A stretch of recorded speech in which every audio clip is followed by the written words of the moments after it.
मित्रों, मैं doctor Ravindra Vatsyayan, doctor Vatsyayan Sanjeevani Ayurvedshala नज़दीक rose garden main gate Ludhiana से आपका स्वागत करता हूँ। आज का हमारा डिस्कशन का टॉपिक है PCOS।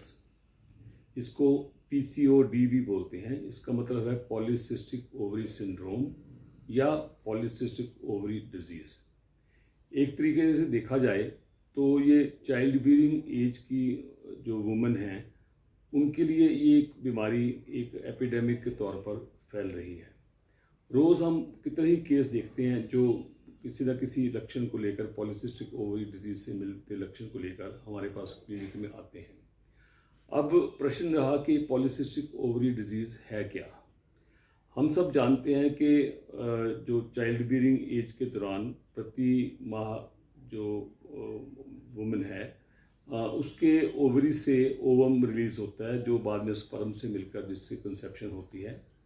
तो इस डिज़ीज़ में वो प्रक्रिया जो ओवम रिलीज़ होने की प्रक्रिया है वो बाधित हो जाती है और ओवम ओवरी में ही रह जाता है। और ओवरी में रहने के बाद वहाँ पर रिपीटेडली ऐसे एक सिस्ट टाइप बन जाती है जिसमें एक फ्लूइड और ख़ास तौर पर मिलकर एक जो फ्लूइडिक एक सिस्ट डेवलप हो जाती है। तो उसके साथ जो ओवम तो रिलीज होता नहीं है, तो उसके साथ और ऐसे लक्षण कई उत्पन्न होने शुरू हो जाते हैं जिससे वुमेन की हेल्थ बिगड़ जाती है। इसमें सबसे पहले जो इसके जो लक्षण हैं डिजीज़ के, वो अगर अनप्रोटेक्टेड मैरिज लाइफ के बाद वुमेन सेक्स कर रही है तो उसमें कंसेप्शन नहीं होती और पेशेंट का वेट बढ़ने लग जाता है और ओबेसिटी के साथ साथ मासिक धर्म उसका रुक जाता है।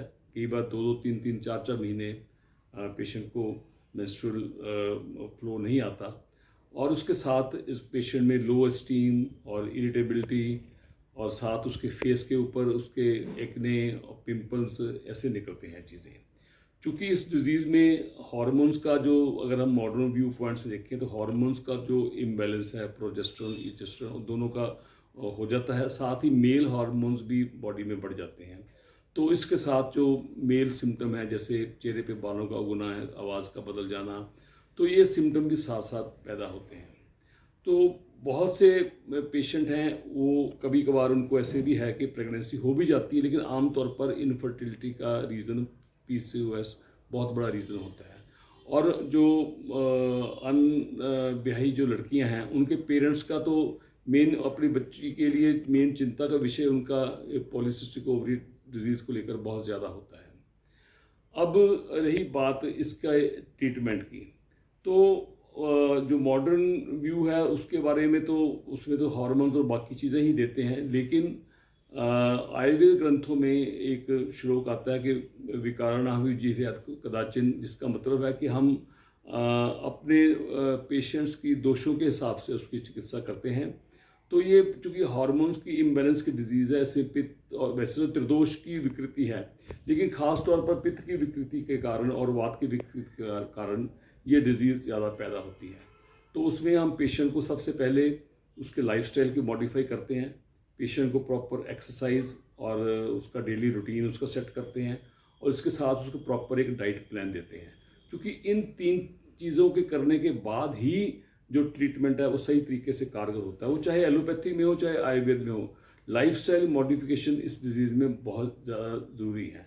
और फिर आयुर्वेद ग्रंथों में ऐसी बहुत सी औषधियाँ हैं जिनका कोई साइड इफ़ेक्ट नहीं है, जिनको लगातार जिनका सेवन किया जाता है। और ऐसे बहुत से केस हैं जो मेरी क्लिनिक पे ऊपर डॉक्टर अंशु वात्स्यायन के निगरानी में वो केस चल रहे हैं और बहुत से पेशेंट ठीक हुए हैं, उनकी नॉर्मल लाइफ वो लीड कर रहे हैं, उनकी प्रेगनेंसी भी हुई है। तो सबसे पहले पेशेंट को हम यही निर्देश इसमें दिया जाता है कि अपना लाइफस्टाइल मिनिमम एक भी जो इसका पेशेंट है उसको 45 मिनट्स डेली वॉक करनी चाहिए। वॉक के साथ साथ योगा, प्राणायाम, योगिक जो सूर्य नमस्कार और 2-4 और आसन हैं, धनुरासन वगैरह, हम पेशेंट को उसकी कंपेटिबिलिटी देखकर उसको समझा देते हैं, वो करने चाहिए। और प्राणायाम, अनुलोम विलोम, कपालभाति, भस्त्रिका, वो सब प्राणायाम करने चाहिए और अपने आप को डी स्ट्रेस करना चाहिए और उसके लिए विशेष एक डाइट प्लान उसको देते हैं पेशेंट को। तो सबसे बड़ी आयुर्वेद ट्रीटमेंट की ब्यूटी इसमें ये है कि साइड इफ़ेक्ट के बिना ये ट्रीटमेंट है और रिजल्ट्स उसके किसी और दूसरे सिस्टम से आयुर्वेद में इसके बहुत ज़्यादा अच्छे रिजल्ट हैं। तो मैं अपने सभी जो लोग PCOS से पीड़ित हैं और या कहीं भी वो ट्रीटमेंट ले रहे हैं, तो मैं उनसे यही कहूँगा कि आप एक बार आयुर्वेद को ट्राई करके देखें। आयुर्वेद इस चीज़ की एक पूरी तरीके से इसको ठीक करने के लिए उसकी एक निरापद ट्रीटमेंट है उसका। धन्यवाद।